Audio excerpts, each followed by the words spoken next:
Señora directora, señores embajadores, queridas amigas, queridos amigos, bueno, soy yo quien está agradecido por esta posibilidad de haber vuelto a Polonia después de más de 20 años que hacía de mi última visita. Precisamente vine a presentar Ética para Amador hace, como digo, ya 20 años en el Instituto Cervantes.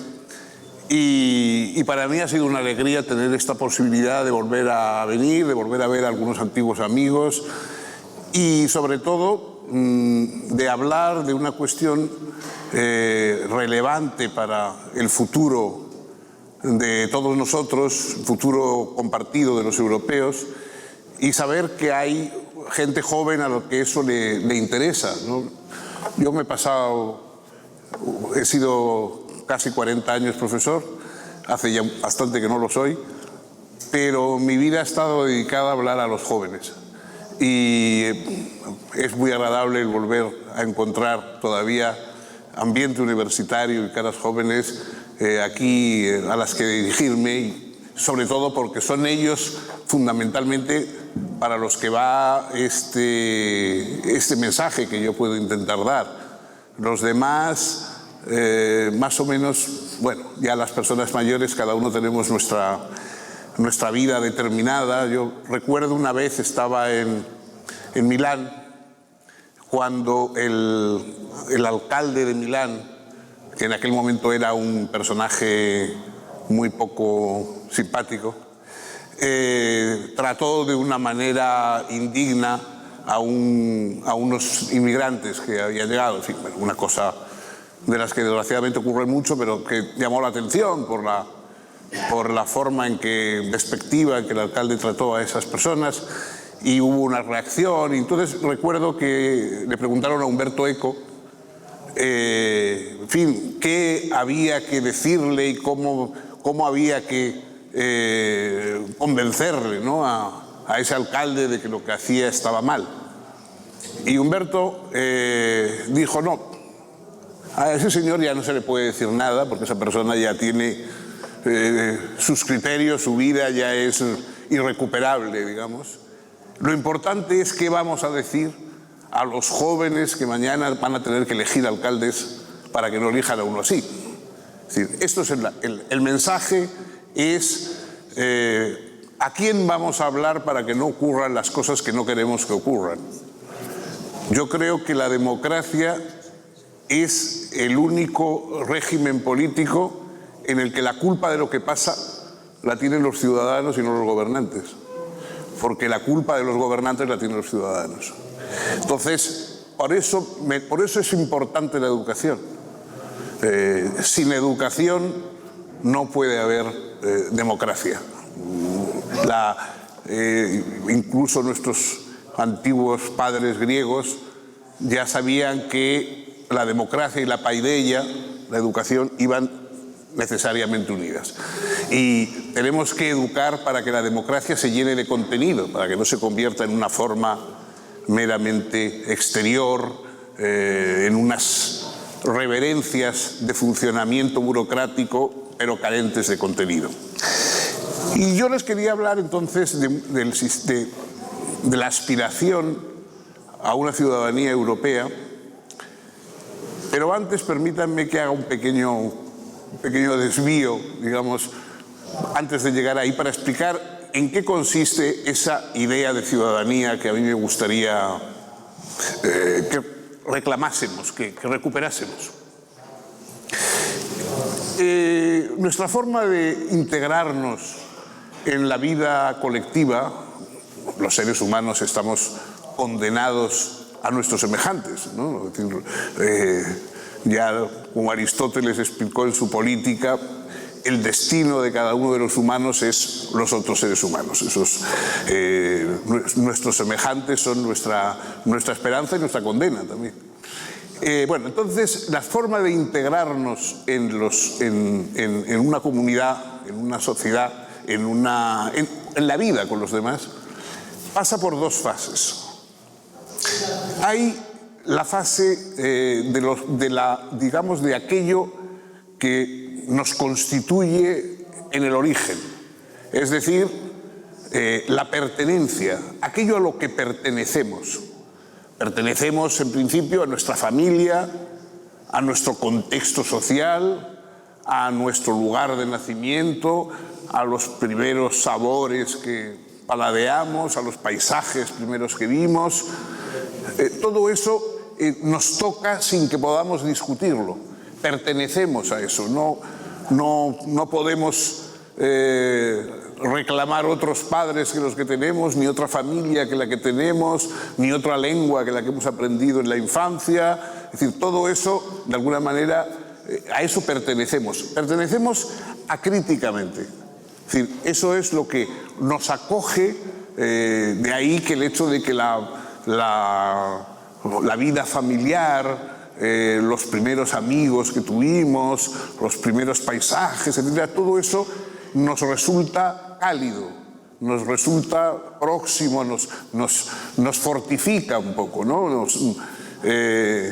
Nietzsche, que era muy malvado, hablaba de que todos buscamos el calor de establo, ¿no? Ese calor que se dan las vacas en un establo, echándose el aliento unas al cogote de otras. Bueno, pues a todos en nuestro origen nos gusta vivir así, nos gusta ser acogidos y tener el amor, el amor digamos que no pide nada, o sea, el amor, por ejemplo, de la madre, de la familia. Virgilio tiene en la Eneida un verso, en la Eneida, un verso muy hermoso que dice: aquel que no ha conocido a quien su madre no le ha sonreído, no conocerá nunca la sonrisa de los dioses. Bueno, pues eso es verdad.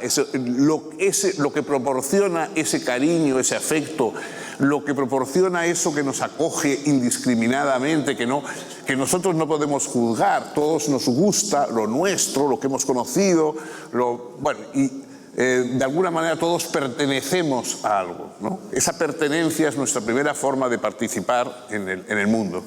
Pero luego, según vamos creciendo, vamos ampliando esa concepción.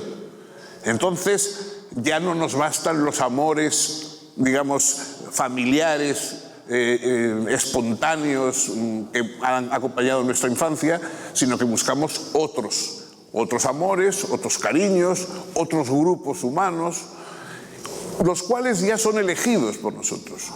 No elegimos a nuestros padres, pero elegimos a nuestros amores, a nuestros amantes. Eso sí lo podemos elegir.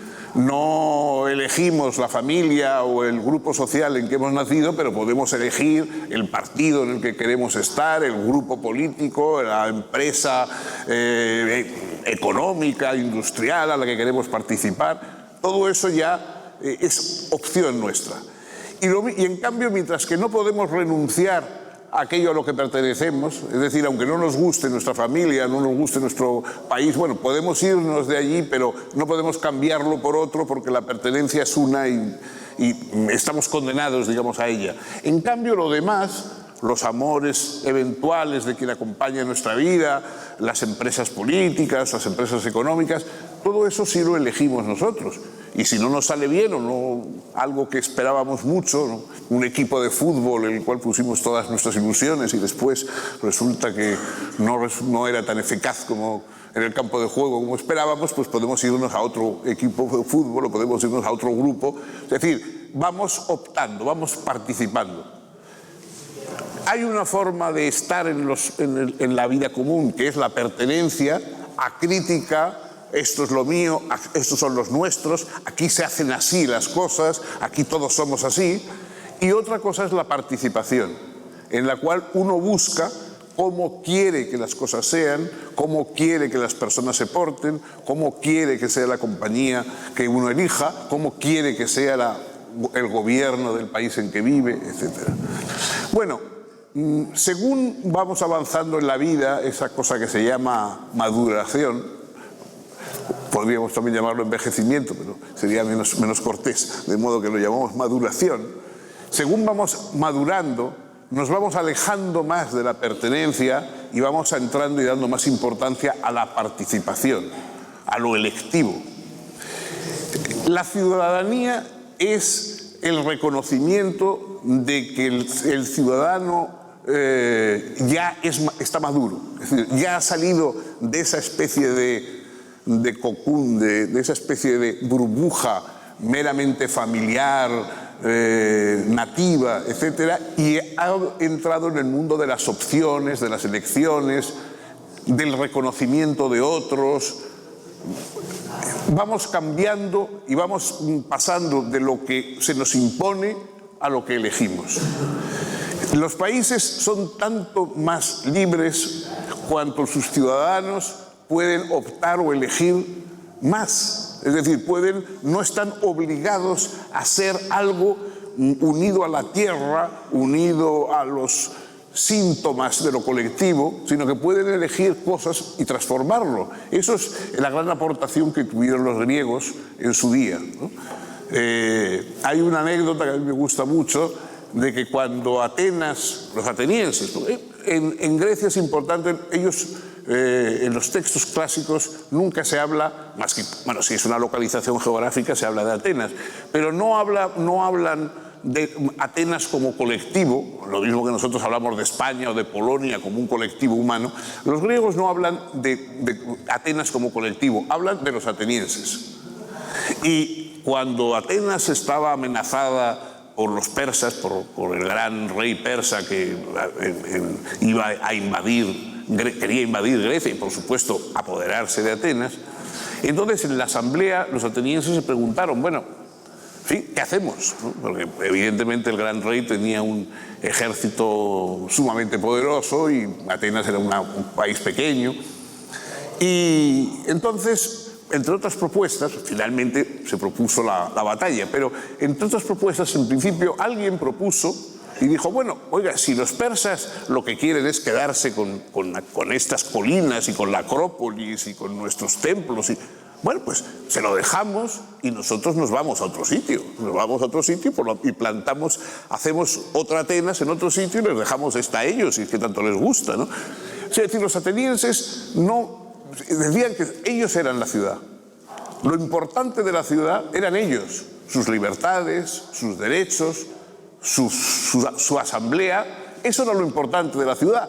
El terreno, el paisaje, bueno, todo eso podía ser muy bonito, ellos podían tener un apego porque habían nacido allí, etcétera, pero no era lo importante. Lo importante es que ellos podían llevarse sus valores y plantarlos en otros sitios si hacía falta. Bueno, esa es la idea de ciudadanía. Los ciudadanos de la ciudadanía y democracia comprenden ustedes que hay una vinculación. Cuando hablo de ciudadanía, quiero decir la democracia funcionando. Es decir, los ciudadanos son la base en que se apoya la democracia. Lo característico de la democracia es que los valores colectivos están al servicio de las personas y no las personas al servicio de valores colectivos. Esa es la aportación de la ciudadanía democrática. Y los ciudadanos en una democracia pueden cada uno tener, por supuesto, su origen, su cultura, su identidad. Evidentemente, en un principio, los países eran bastante homogéneos, aunque la democracia, fíjense, que siempre surge en lugares de mestizaje y de cruce. Los países puros, las razas puras, etcétera, nunca han dado lugar a regímenes democráticos, sino más bien autocráticos. La Grecia clásica era un lugar de tránsito entre Asia, Europa, había mezclas, como hubo mezclas en la Roma clásica, etc. El mestizaje es parte de la fecundidad democrática de los países, ¿no? Es decir, la pureza no engendra, ¿no? Es decir, ni en lo biológico personal ni en lo colectivo. La pureza no da nada más que rigidez autocrática y aburrimiento. Es decir, es el mestizaje lo que produce, digamos, transformación y lo que produce reconocimiento de lo humano. Porque, claro, para reconocer lo humano tenemos que reconocer lo diverso de la humanidad. Si solo estamos acostumbrados a reconocer a los nuestros, no conocemos a la humanidad, conocemos a la familia, conocemos a los vecinos del pueblo y creemos que eso es la humanidad. los pueblos primitivos en muchos continentes, en el continente africano, americano, en muchos continentes los grupos más primitivos se llamaban a sí mismos el pueblo, la gente, los humanos. Y, digamos, la duda era si fuera de ese pueblo, de ese grupo, los demás también tenían derecho a ser humanos o no, ¿no? Los bárbaros de los griegos, bárbaro es una palabra onomatopéyica que utilizaban porque eran los que hablaban algo que no se les entendía. El bárbaro era el que hablaba lo ininteligible, ¿no? Lo que no se entendía. Entonces, claro, como los seres humanos son los seres que hablan, para los griegos, había la duda de si todos esos que hacían unos ruidos con la boca que ellos no entendían eran humanos o no. Bueno, eso se ha ido extendiendo, o sea, todavía hoy hay personas que, reconocen la humanidad de los que les circundan y de los que conocen y su familia y de sus... Todo eso sí, pero en cuanto se aleja un poco el grupo, ya empezamos a dudar de si hay que aplicar los valores humanos o no. En fin, el cristianismo recogió de los estoicos ese pensamiento de que precisamente son los forasteros los que nos enseñan qué es la humanidad. Plutarco tiene un texto en el que dice que hay que tratar a todos los extranjeros, el inmigrante, el distinto, el forastero, hay que tratarlos como, por supuesto, como iguales, porque todos somos extranjeros. Dice Plutarco, nacer es llegar a un país extranjero. Todos los seres humanos, al nacer, somos inmigrantes, llegamos a un país extranjero y depende de cómo nos acojan que desarrollemos nuestra humanidad o no. De ahí la importancia, digamos, de ese mensaje que tiene la ciudadanía. No depende de nada exterior, de tradiciones, sino que depende de una voluntad compartida.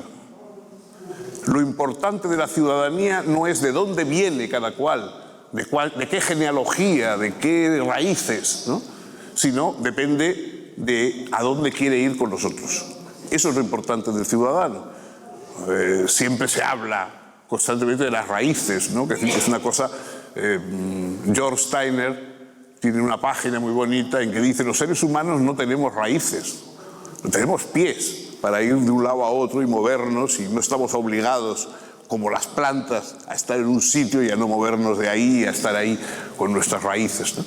Entonces la ciudadanía es una apuesta por las personas que tienen pies y que no tienen raíces, por las personas que de alguna manera son capaces de moverse, de ir, de cambiar de lugar, de aceptar a otros que vienen y que solo les exigen una ley compartida. Lo importante del planteamiento democrático, que, en fin, con todos sus defectos, es la mayor cuota de libertad personal que se ha alcanzado nunca como institución política.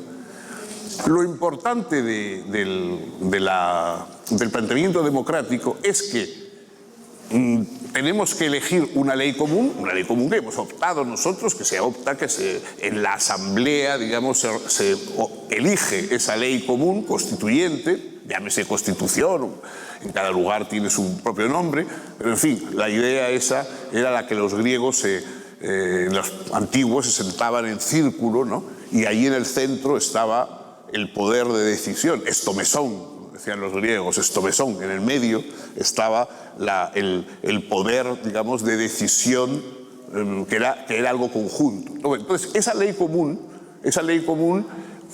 aceptada por todos, nos da a cada uno el derecho a ser como queramos. Es decir, el logro democrático, si no existe eso, no hay democracia, el logro democrático es que, aceptando una ley común que todos nos hemos dado, dentro de ese mínimo común denominador, a partir de ahí, cada uno podemos tener nuestros gustos estéticos, ideológicos, religiosos, eróticos, etc. A partir de una ley común que marca los límites de nuestra opción, todos podemos elegir ser como prefiramos, parecernos a quien queramos. Si queremos parecernos a nuestros vecinos, a nuestros padres, muy bien. Pero si no queremos parecernos a ellos, si queremos ser de una manera diferente, también tenemos derecho. Podemos parecernos a los que queramos o discrepar de ellos y vivir de otra manera. Esta es la opción que ofrece la ciudadanía y esta es fundamentalmente la aportación que la democracia ha hecho. Entonces, claro, las democracias, todas las democracias han venido surgiendo de países a la antigua. Eran antiguas monarquías, antiguos regímenes, digamos, más o menos tribales, autocráticos, etcétera, y poco a poco, a veces por vías revolucionarias, otras por vías más pacíficas, han ido convirtiéndose en las democracias modernas. Todavía, por supuesto, queda mucho camino para desarrollar estas ideas. Todavía estas ideas tienen mucho de deseo, pero esta es la propuesta de la democracia moderna. Y esa democracia es difícil de sostener si no se forma un apoyo, digamos, una serie de grupos que apoyen, de países diferentes que apoyen la democracia.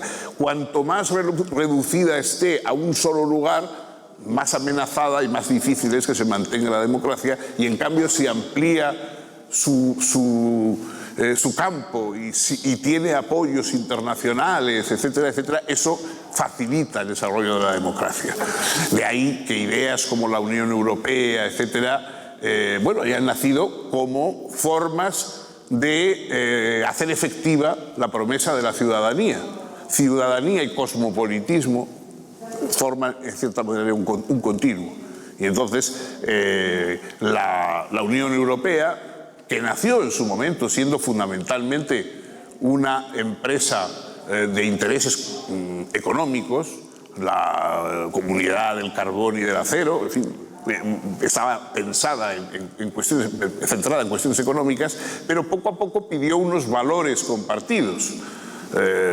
Al principio eran valores negativos. Después de la Segunda Guerra Mundial, lo que se pretendía era evitar el peligro del regreso de los totalitarismos, sean los totalitarismos como los nazis o los totalitarismos como los bolcheviques. Es decir, las dos amenazas totalitarias que tenía Europa, la Unión Europea lo que surge es frente a esas dos amenazas. Es decir, desde el principio opta por algo que no sea el fascismo ni sea el comunismo. Eso es por la Unión Europea opta en frente de esas dos opciones. Y más o menos, con sus riesgos y sus problemas, eso es lo que se ha venido desarrollando estos años. Claro, había algo, desde el principio hubo un sueño que era la de una ciudadanía europea efectiva. Es decir, una ciudadanía europea que tuviera también valores como los valores de las ciudadanías nacionales. Los Robert Schuman y Altiero Spinelli y otros fundadores de Europa lo que querían era alcanzar esa idea de una ciudadanía europea, que más o menos ha quedado, sí, como una promesa, pero que evidentemente son las ciudadanías nacionales estatales las que cuentan fundamentalmente. Pero el sueño de esa ciudadanía europea sigue siendo, yo creo, algo deseable, exigible, diría yo. Porque evidentemente tener una ciudadanía europea podría servir, si me permiten ustedes hablar en el lenguaje de los ordenadores y de Internet, la ciudadanía europea sería algo así como la copia de seguridad de las ciudadanías particulares. Cada una de las ciudadanías nacionales tendrían en la ciudadanía europea una especie de copia de seguridad que indicase cuáles son los valores, las garantías, los deberes que impone la ciudadanía.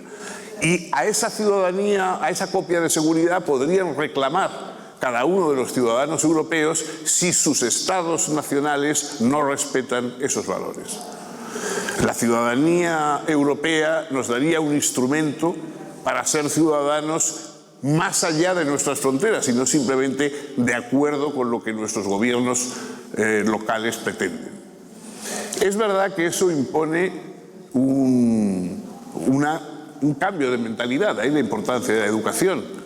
en uno de sus últimos libros, un filósofo español, pero que siempre vivió mucho en Estados Unidos y escribió en inglés su obra, Jorge Santayana.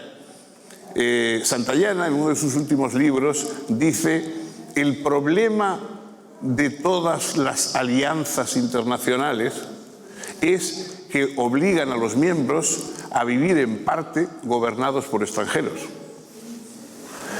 Todas las alianzas internacionales obligan a que efectivamente sean también los extranjeros los que intervengan en el gobierno, es decir, el que pongan limitaciones o pongan orientaciones. Eso es una alianza internacional. Es renunciar a la pertenencia en pro de ampliar la participación. Yo creo que las elecciones europeas que se van a realizar en mayo de este año van a ser sumamente importantes para el destino de esta ciudadanía europea. Por primera vez me parece que hay una seria posibilidad de que grupos políticos que no solamente no creen, sino que desprecian o que son hostiles al proyecto de la ciudadanía europea, adquieran una relevancia importante dentro de la nueva construcción europea. Yo creo que efectivamente lo que durante mucho tiempo, siempre en Europa, saben ustedes, y las personas que han estado de ustedes por cuestiones diplomáticas, etcétera, en contacto con el Parlamento Europeo, etcétera, en Europa siempre ha existido una especie de lo que llaman los anglosajones la lunatic fringe, una especie de lunatic fringe de opuestos, digamos, a lo que era Europa y que estaban ahí dentro, ¿no? Pero bueno, esta lunatic fringe ha ido adquiriendo un peso temible. Y a partir de mayo de este año, después de la triste experiencia del Brexit pues puede adquirir mucho más pesos. Por eso sí, las elecciones de mayo de este año son, yo creo, muy importantes. Pero más allá de esta circunstancia, que me parece que hay que prever y que exige la participación de todos, no podemos estar pensando que los gobiernos van a resolver la cosa. Los ciudadanos tenemos que tomar en cuenta y participar y exigir la participación en estas elecciones. Pero aparte de eso, tenemos que pensar también en lo que decía Umberto Eco de acuerdo con aquello del alcalde de Milán. Es decir, bueno, ya hay algunos a los que no vamos a convencer, pero ¿qué decimos a los jóvenes? ¿Cómo enseñamos a los jóvenes? ¿Cómo enseñamos a los jóvenes a que admitan, a que entiendan este proyecto? John Kenneth Galbraith, aquel economista y sociólogo canadiense que fue profesor en Harvard casi toda su trayectoria, Galbraith en uno de sus últimos libros también decía: todas las democracias contemporáneas viven bajo el temor permanente a la influencia de los ignorantes. Y es verdad, los ignorantes tienen voto como las personas que no lo son. Entonces, si dejamos, por supuesto me refiero a una ignorancia, no la ignorancia en cuestiones científicas o en cuestiones de otro orden histórico, porque todos ignoramos muchas más cosas de las que sabemos y, en fin, pues es evidente que habrá quien no sepa cuál es la función fanerógama de las plantas o dónde está en el mapa Tegucigalpa. Es decir, bueno, esos son ignorancias que todos tenemos y para las que se puede acudir a Wikipedia o a lo que ustedes quieran. Pero hay una ignorancia peor, que es la ignorancia de quien no comprende los argumentos que alguien expone a favor de una cosa u otra. El que no es capaz de leer un texto que vaya más allá de la crónica deportiva del domingo. La ignorancia de quien no sabe persuadir ni ser persuadido. Es decir, yo vengo desgraciadamente de un país en el cual la gente tiene orgullo ser inasequible a la persuasión. O sea, yo tengo amigos de mi provecta edad que dicen: yo pienso lo mismo que a los 18 años. O sea, señal de que ni a los 18 años ni ahora ha pensado nunca nada. En todo caso, se le metió alguna idea en la cabeza, como esas moscas que se meten dentro de una botella y se quedan zumbando dentro sin encontrar la salida, y a eso él cree que eso es lo que piensa. No. Digamos, cambiar de ideas, evidentemente, es la forma de demostrar que uno piensa. Evolucionar con las ideas es una forma de demostrar que uno piensa, y la educación está para eso. Es decir, tenemos que preparar a las personas primero para ser capaces de exponer persuasivamente sus demandas sociales. Muchas veces la violencia nace allí donde las demandas sociales no se saben expresar bien, o quien tiene unas demandas sociales que no puede expresar bien porque serían inaceptables para los demás, y de ahí se recurre a la violencia. Entonces hay que ser capaz de persuadir y también ser capaz de ser persuadido. Es decir, de escuchar y cambiar de opinión de acuerdo con lo que a uno le digan, si es que el peso de la razón pues, influye. Bueno, todo esto forma parte del contexto de la ciudadanía, y yo, en la modestísima medida en que pudiera, llamaría a los jóvenes, que son los que tienen en su mano y van a tener, para bien o para mal, la experiencia de lo que ocurra en Europa. Primero, que piensen que no va a haber destino de pueblos dentro del contexto europeo ya sin contar con Europa. El suponer que alguien se va a salvar solo en una balsa mientras los demás se hunden en el mar y se los comen los tiburones, eso no existe. Es una forma falsa de verlo. O salvamos Europa en lo bueno que tiene, en su ciudadanía, etcétera, o probablemente vamos a perecer localmente, pero vamos a perecer todos los países. Entonces yo creo que eso está en manos de los jóvenes y está en manos de quien tienen que educarlos.